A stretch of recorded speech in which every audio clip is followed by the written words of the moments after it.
Hey, good morning, guys. Welcome back to All About My Jesus Homestead. I've got my hot coffee. I'm ready to go. I hope and pray that you are having a blessed morning. A few videos back, I talked about starting to dive into Jesus's disciples, and I thought the best way to start would be to start talking about Matthew. Matthew was one of the 12 disciples in the Bible, and he was a tax collector. So I'm just going to read a few things about him and then just go from there. So, first of all, this is called What Does Matthew 9:9 Mean? So I'm just going to read a few things here. Obviously, you know what tax collectors are, but I'm just going to go through this paragraph. Tax collectors are rarely beloved in any country or any era of history. Jewish tax collectors in the time of Christ worked for the accompanying Roman government, so they were especially hated in Israel.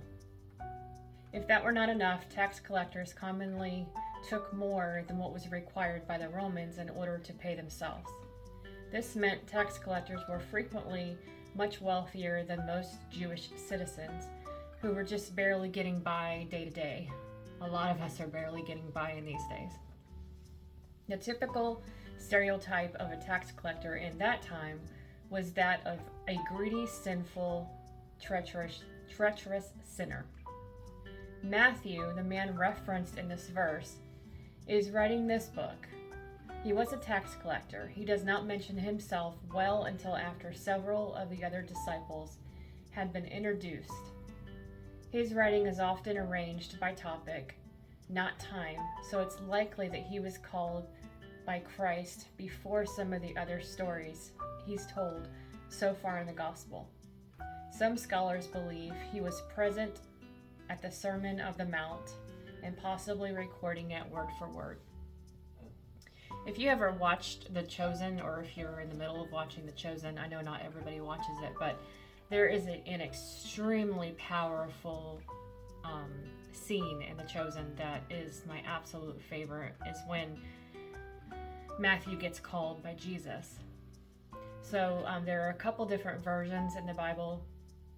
I'm just going to read right out of Matthew 9:9 and just read the two different versions of it. As Jesus passed on from there, he saw a man called Matthew sitting at the tax booth. And he said to him, "Follow me."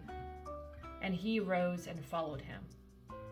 I think this is extremely powerful because in the scene, you'll see it if you watch The Chosen. Matthew doesn't even hesitate. He had already been feeling the stir in his heart. God had already started pricking at his heart. So when Jesus was face to face with him and Jesus told him to follow him, he absolutely got up and just followed him immediately. He did not even hesitate. And then there's another version. As Jesus went on from there, he saw a man named Matthew sitting at the tax collector's booth. "Follow me," he told him. And Matthew got up and followed him. And I think there's a few different other versions. They're the same, but they're just worded differently. And you'll notice if you read through the scriptures, there's different versions that you can choose from. But the point of this is, it doesn't matter who you are. It doesn't matter what you've done. It doesn't matter what background you have or where you come from.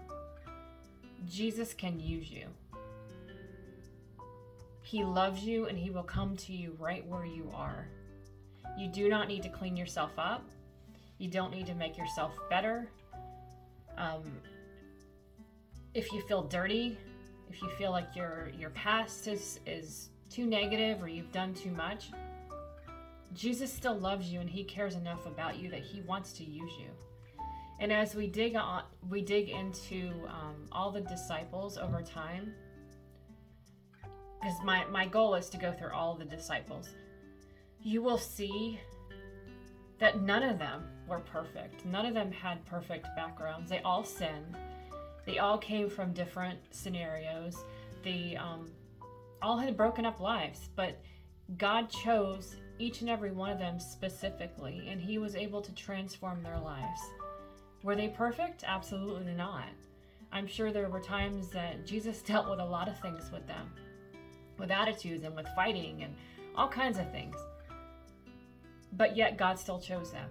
So do not think that he cannot use you for something. He loves you and he is all powerful. So I just want to leave you with that. And I pray that you have an amazing day, and I pray that you took something from this, and I look forward to diving into this further with you. So enjoy your day, enjoy your coffee, and have a blessed day. I'll talk to you again soon.